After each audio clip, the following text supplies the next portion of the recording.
The woman casually poured the milk her husband prepared to the dog, but she found the dog could not be woken up after drinking it. She immediately suspected there was something wrong with the milk, so she got up and planned to go out to question him. But when she reached the door, she heard her husband on the phone. That was when she learned he had been drugging her all along. He even planned to kill her after she gave birth. At that moment, the medicine suddenly took effect. Even though she had only taken one sip, she felt dizzy and weak. Her husband also sensed someone outside the door. The woman hurried back to the room and pretended to sleep. The next second, her husband appeared at the doorway.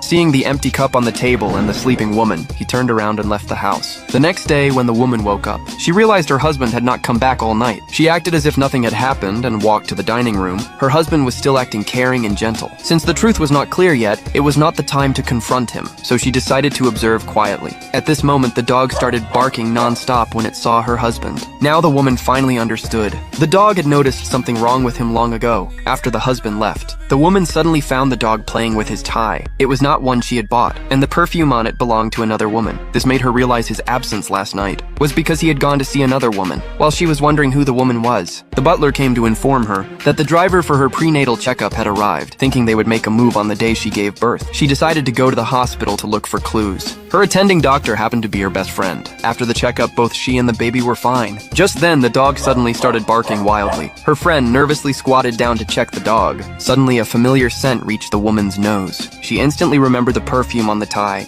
and realized her husband's affair partner was actually her best friend. She could no longer stay calm. She made an excuse to go to the restroom and left the room. She cried uncontrollably in the restroom. At this moment, the dog suddenly began barking loudly, pulling her toward the stairwell. When she caught up and picked up the dog, her best friend's voice suddenly came from the rooftop. The woman instantly understood. Her husband and best friend planned to let her die on the operating table so they could take over her family's property. She returned home and thought over everything. Her friend had said there was only her left in her family now, but yesterday she had clearly spoken with her mother on the phone, so she decided to go back home to check. But her husband clearly would not let her leave easily, so she waited in the room until late at night for him to return. Then she pretended to be caring, saying she had cooked him a bowl of calming soup. Late at night, she climbed out of bed. After confirming he was asleep, she left the house without looking back. She went to her family home and knocked on the door. Her mother appeared safely in front of her. She urged her mother to quickly pack and leave with her. Her confused mother asked what had happened, but the woman had no evidence of her husband's plan. So she lied that she had discovered her husband was cheating and wanted her mother to go out and relax with her. Hearing this, her mother felt relieved and went back to the room to pack. The woman also planned to pay respects to her father, but when she reached out, she touched a thick layer of dust on the altar. Remembering her friend's words that only she was left in her family, she began to suspect her mother might also be an imposter. Not long after, her mother brought her a bowl of lotus seed soup